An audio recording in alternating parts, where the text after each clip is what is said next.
안녕하세요. 유상민 목사입니다. 오늘이 벌써 금요일입니다. 한 주간 새벽 모임을 마치는 날이고 아파트에 장이 서는 날입니다. 주일에 대한 압박이 시작되는 날이고 특히 이번 주일은 맥추감사 주일이면서 성찬식을 하기로 한 주일이라서 마음이 더 긴장이 되는 날입니다. 이번 성찬식은 제가 집례하지 않고 지난 봄에 목사 안수를 받은 목사님이 집례를 할 것입니다. 그래도 근 2년여 만에 하는 성찬식이라 그런지 마음이 쫄리면서 긴장이 됩니다. 특히 사회적 거리두기가 완화된 이후 요 며칠 동안 코로나 확진자가 700명을 넘어섰고 어제는 무려 826명이나 확진자가 나왔다고 합니다. 그러니 우리는 얼마나 모여서 예배를 드리고 성찬식을 해야 될지 고민이 참 많습니다. 오늘 낮에 중학생 2명이 교회 다녀갔습니다. 자신들에게 있는 재능으로 어떻게 하나님을 예배해야 되는지에 대해서 잠시는 아니고 조금 많이 이야기를 했는데 아이들이 얼마나 그 말을 알아들었을지는 모를 일입니다. 오후에는 다이어트 중인 우리 큰아이가 노브랜드 햄버거 사다 줘서 저녁으로 먹었고, 조금 전에는 교회 기도하러 오시는 분들이 아이스 아메리카노 사다 줘서 잘 마셨습니다. 이렇게 한 주를 마무리하고 주일을 준비하고 있습니다. 오늘은 무척 더웠는데 그래도 무난한 하루였습니다. 오늘 말씀 보시겠습니다.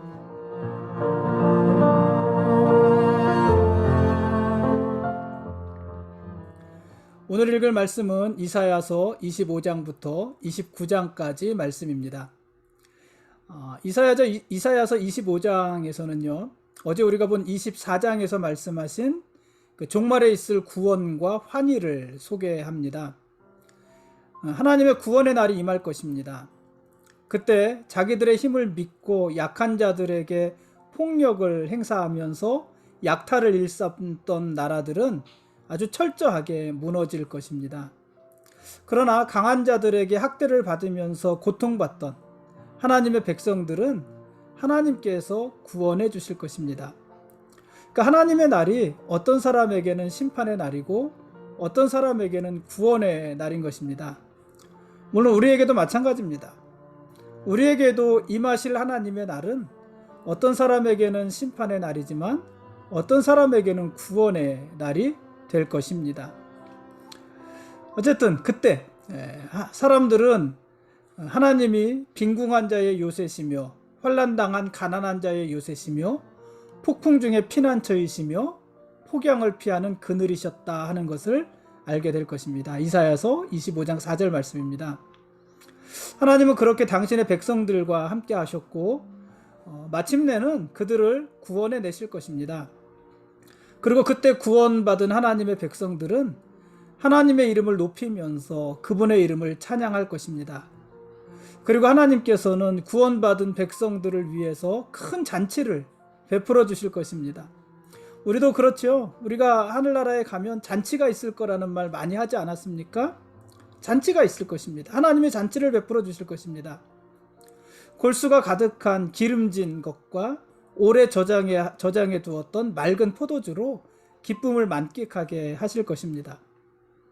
슬픔의 가리개와 덮개를 벗기시고 얼굴에서 눈물을 씻기시면서 수치를 온천하에서 제거하여 주실 것입니다. 그때 구원받은 백성들은요, 이렇게 고백할 것이라고 했어요. 그날에 말하기를 이는 우리의 하나님이시라. 우리가 그를 기다렸으니 그가 우리를 구원하시리로다. 이는 여호와시라. 우리가 그를 기다렸으니 우리는 그의 구원을 기뻐하며 즐거워하리라 할 것이며. 25장 9절 말씀입니다. 하나님은 당신을 의지하는 사람들의 요새가 되어주시고 강한 폭풍우를 피할 피난처가 되어주시고 뙤약볕을 막아주시는 그늘이 되어주신다는 것입니다. 그러나 하나님은 끝까지 교만한 자들은 심판하십니다. 25장 10절 이하의 모압의 경우가 그렇습니다. 하나님께서는 모압을 그의 교만과 함께 가라앉게 하실 것입니다.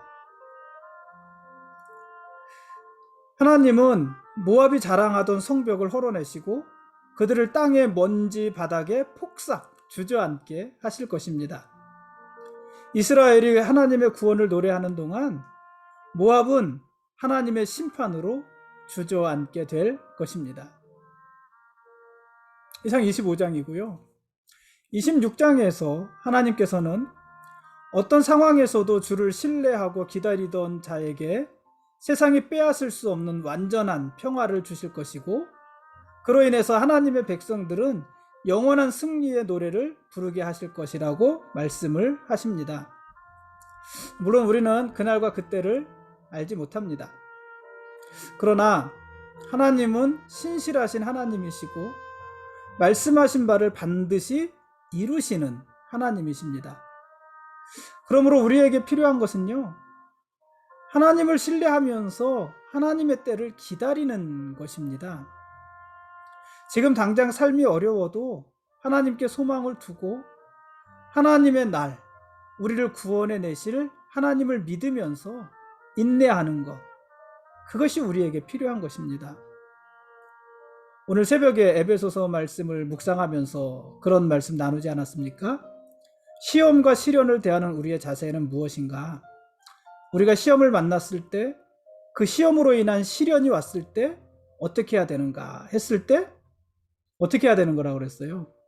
어떤 시험, 어떤 시련은 참고 견디는 것이다, 이렇게 말을 나누었잖아요. 무조건 그 시험이 떠나가기를 구하는 것이 아니라 어떤 시험과 어떤 시련들은 참고 견디는 것입니다. 참고 견디면서 하나님의 날, 하나님의 구원의 날을 기다리는 것입니다. 그것이 26장의 말씀이고요. 이어서 27장입니다. 하나님께서 이스라엘도 심판하셨고 주변의 나라들도 모두 심판하셨습니다. 그러나 그것이 끝은 아닙니다. 하나님은 이스라엘을 심판하셨지만 그러나 그들을 다시 회복시키실 것입니다.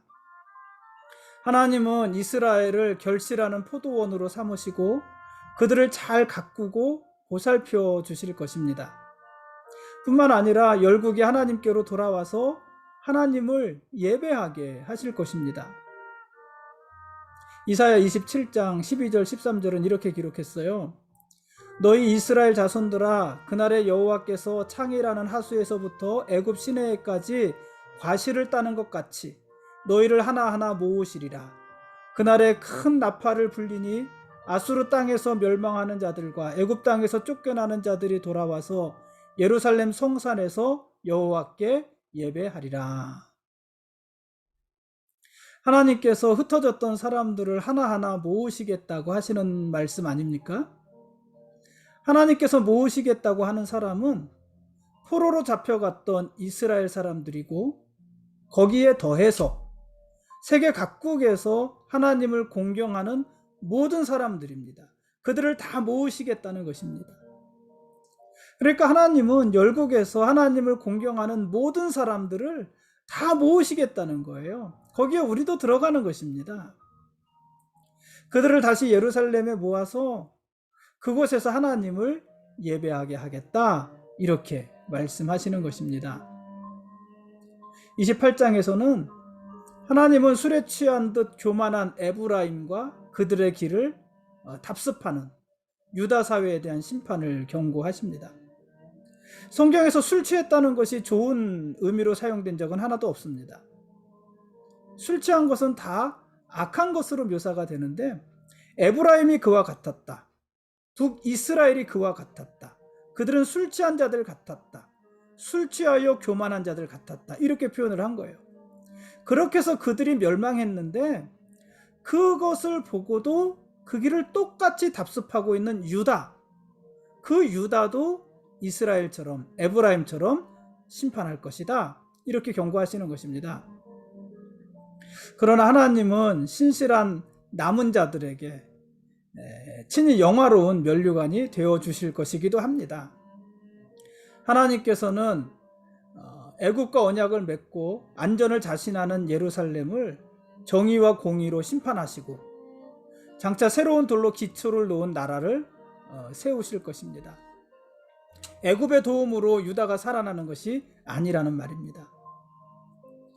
마지막 29장에서 하나님께서는 위선적인 예루살렘의 제사를 거부하시고 예루살렘을 하나님께 제사 드리는 제단으로 삼겠다, 이렇게 말씀하십니다.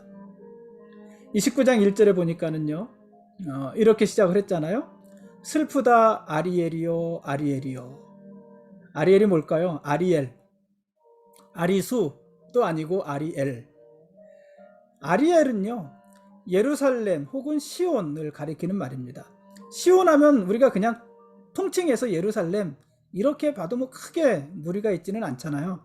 물론 이제 시온이 따로 있습니다만은 시온은 뭐 예루살렘이다 이렇게 생각을 해도 큰 무리가 없고, 아리엘 이렇게 해도 큰 무리가 없다는 얘기예요. 근데 이 아리엘은 문자적으로 보면은 어떤 뜻을 또 가지고 있냐면은 하나님께 제물을 살라 바치는 번제단을 의미하기도 합니다.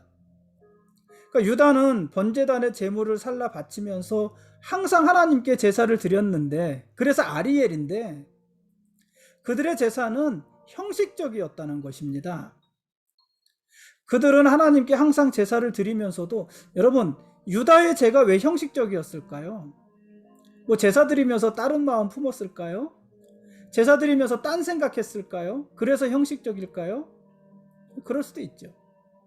근데 유다의 제사가 형식적이라는 것은요, 그들은 항상 하나님 앞에 제사를 드렸지만, 항상 매일 하나님 앞에 제사를 드렸지만, 그러나 죄에서 돌이키지 않았다는 거예요. 매번 하나님 앞에 제사를 드리지만 죄에서 돌이키지 않았고 하나님의 말씀에 불순종했고, 그래서 그들의 행위는 항상 악하였습니다. 그러니 그런 삶의 열매를 보아서 그들이 하나님께 드리는 제사는 형식이었다는 거예요. 여러분, 예배의 열매는요, 무엇으로 나타나는 걸까요? 예배의 열매, 우리가 하나님 앞에 영과 진리로 예배하고 우리의 마음과 뜻과 힘과 정성을 다해서 예배드렸다는 것은 무엇으로 나타나는 것일까요? 어떻게 나타나는 것일까요? 우리가 그것을 어떻게 알 수 있을까요? 하나님을 온전히 예배했다면 그것이 우리 삶으로 나타나야지 돼요. 죄에서 돌이켜야 되는 것이고 하나님 말씀에 순종해야 되는 것이고, 그래서 우리의 행위가 의로운 행위가 돼야 되는 것입니다. 그것으로 우리 예배의 진정성을 확인할 수 있는 것입니다. 그러나 그런 면에 있어서 유다는 완전히 실패했다는 것입니다. 그래서 하나님은 매번 제사를 드리는 유다를 향하여서 그 유다의 평안과 풍요 대신에 슬픔과 괴로움을 주겠다고 하시는 것입니다. 견고한 요새를 자랑하던 예루살렘, 즉 이 아리엘은 적들에 의해서 사면으로 포위될 것이고, 하나님은 유다를 마치 번제단에 올려놓은 제물처럼 심판의 불로 태워버리실 것이다, 이렇게 말씀하시는 것이에요. 하나님이 심판하시는 그 상황들을 생각해 보면은요, 정말 무서운 장면들이 많이 있습니다. 사실 우리가 이런 말을 읽을 때 무서워야지 돼요. 그 심판이 무섭고 두렵고 막 부들부들 떨리고 그래야지 돼요. 오늘 새벽에 말씀을 나누면서 그랬지만은 하나님의 심판이 왜 대수롭지 않게 여겨지는가? 왜 그렇다고 그랬어요? 내가 죄를 지면서도 그것을 죄라고 생각하지 않기 때문이라고 그랬잖아요. 그럼 왜 죄를 지면서도 죄라고 생각하지 않는다고 그랬죠? 반복하니까.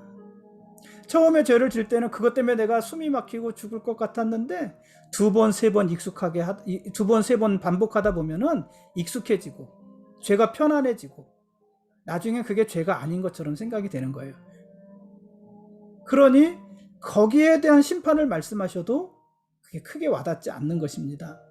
근데 사실 하나님의 심판은 무시무시하거든요. 번제단에 올려놓은 제물처럼 심판의 날 불로 태워버릴 것이다. 얼마나 무서운 표현이에요.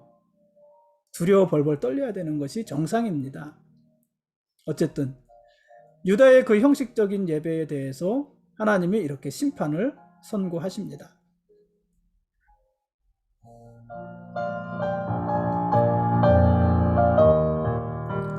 지금까지 이사야 25장부터 29장까지 말씀에 대한 길라잡이였습니다.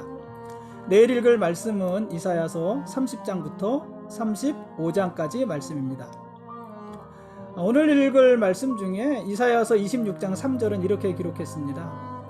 주께서 심지가 견고한 자를 평강하고 평강하도록 지키시리니 이는 그가 주를 신뢰함이니이다. 이 말씀을요, 세번역 성경에 보니까 이렇게 번역을 했어요. 주님께 의지하는 사람들은 늘 한결같은 마음을 가진 사람들이니 그들에게 평화의 평화를 더하여 주시기를 바랍니다. 이렇게 기록을 했습니다. 그러니까 심지가 견고하다는 말은 무슨 말이냐면은 한결같은 마음으로 주님을 의지한다는 것이에요. 한결같은 마음, 변함없는 마음, 상황에 따라 형편에 따라 변하지 않는 한결같은 마음으로 주님을 의지한다. 그것이 심지가 견고한 것이다. 이렇게 말을 한 것이에요. 상황에 따라 변하고 흔들리는 것이 아닙니다. 상황이 좋건 나쁘건 늘 한결같이 주님을 의지하는 사람, 그 사람이 심지가 견고한 사람입니다. 적절한 비유가 될지는 모르겠습니다만은요, 술 마시는 분들 있잖아요. 술 드시는 분들을 보면은 참 한결같다는 생각이 듭니다. 저희 선친도 약주를 좋아하셨어요. 저희 선친께서도 약주를 아주 좋아하시고 아주 많이 드셨어요. 많이 드셨었는데 술 드시는 분들을 보면 기분이 좋으면 좋아서 술을 마시고 기분이 나쁘면 나쁘니까 술을 마시더라고요. 좋은 일이 있으면 좋은 일이 있으니까 술을 마시고 나쁜 일이 있으면 나쁜 일이 있어서 또 술을 마시더라고요. 누군가를 만나면 반가워서 술을 마시고 누군가와 헤어지면 서운해서 또 술을 마십니다. 공돈이 생겼으니까 술을 마시고 돈이 없으면 신세한탄 해야 되니까 뭐 어떻게 해서든지 또 한잔 합니다. 외상으로라도 술을 마시더라고요. 참 한결같은 모습입니다. 참 한결같이 술을 마십니다. 여러분, 술 마시는 것도 그렇게 한결같은데 우리가 하나님을 신뢰하고 의지하는 모습이 거기에도 미치지 못한다면 좀 부끄러운 일 아닐까요? 자존심 좀 상하는 일 아닐까요? 하나님의 나를 기다리는 우리에게 필요한 것은 한결같은 모습으로 하나님을 의지하는 것입니다. 그런 사람은 하나님께서 평강하고 평강하도록 지키실 것입니다.